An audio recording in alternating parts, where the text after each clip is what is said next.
Hello everyone and welcome to WhatCulture Music. My name is Jules Gill and I'm joined by the music man himself, James Dowse. Hello. Now the lovely people over at Strings and Things recently got in touch with us to take a look at the Moore GE300 synth and multi-effects pedal board. Doesn't that sound exciting? Now the thing is, usually I could just sit here and waffle on about all of the tech details, about all of the multitude of effects that this has and the ludicrous amount of things that this high quality board can do, but we thought we'd actually showcase its powers in a slightly different way. And we decided that we're going to play a little game.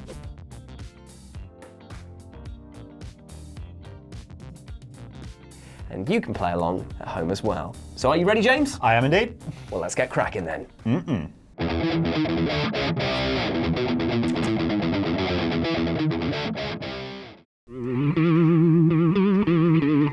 Oh, that's Seven Nation Army, White Stripes. Come on, man. At least challenge me.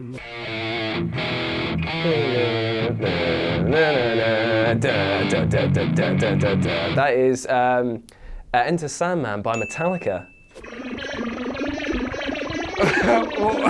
What? I feel like I'm traveling through space. Oh, I know this. This is Muse. Plug-in Baby. Yes. Mario? What is this? Smells like Teen Spirit.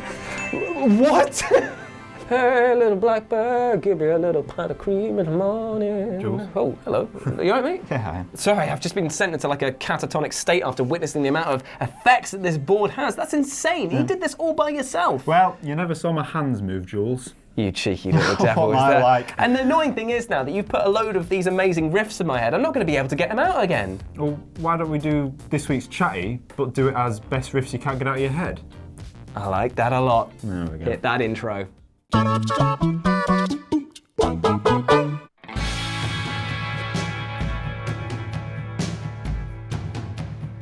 Right, the guitar riff that nobody can get out of their head, which sits there for all eternity once you've heard the song once, and is arguably the best guitar riff of all time, is Metallica's Enter Sandman, because of course it is. Metallica are going to come up so much because they have the best riffs. But for me, personally, I heard this question, went on rummaging through the Guitar Hero 3 soundtrack, best soundtrack of all time, and had a little pick out of a few of the ones that have stuck me through the years. One is Tenacious D's The Metal. I've spoken about Tenacious D before. The Metal is an absolute banger. Another that caught my eye was Killswitch Engage's My Curse, because oh my god, that slaps. It's such a good song. Like their cover of Holy Diver, best cover of all time. I know I've spoken about another cover, but this is legitimately the best cover of all time. Don't at me, Dio. But no, I think Killswitch Engage have such like a good, like thrashy, grungy way of doing guitar, and his like operatic voice over the top when he's singing along with the screaming and stuff. Obviously that bears no whatever to the riff, but it all works so well together that it sticks in your head for so long afterwards. Like there is so many times I'd wait and sit and watch Kerrang for My Curse to come on, because I'd just be like, oh yeah, this is hard. Oh, I love this. I'm so cool and rocking. But yeah, My Curse. Absolute banger. Best riff.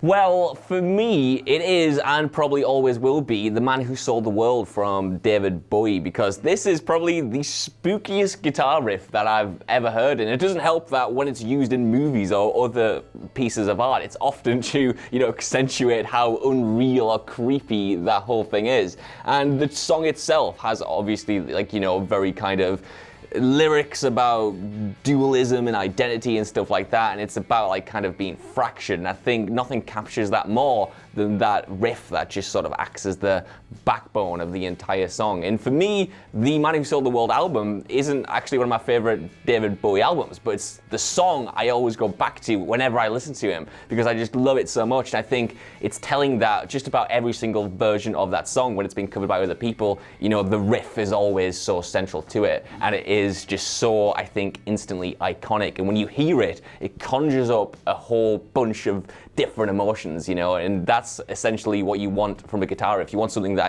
rouses you from the inside, even if you can't pinpoint why. You need something like that. Speaking of, iconic, excellent riffs, Girl All the Bad Guys Want by Bowling for Soup is a song that never leaves my brain, James Dowse. And I don't know why. It's because I used to listen to Bowling for Soup quite a lot when I was about 14, but that was 10 years ago, and it's still in there. And every single time it comes on a night out, as soon as I hear that opening riff, I lose my crap. I absolutely lose it. 8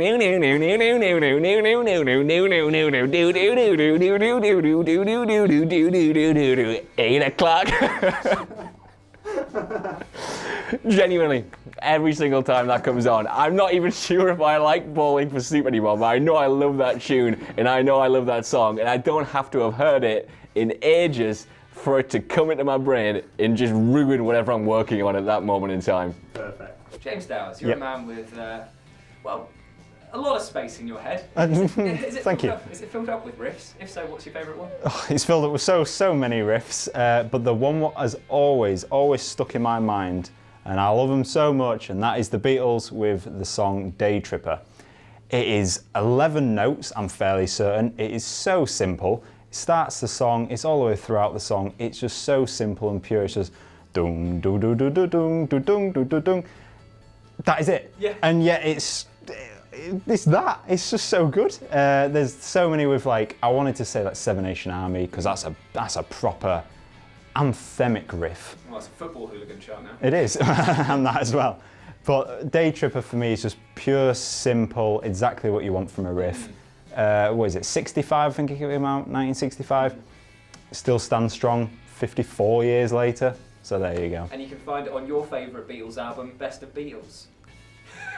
Best of Beatles. What are you on about? It's on one. It's on it's on one, and it's on the Red album. So, Adam Clery, what's the one guitar riff that you can't get out of your head?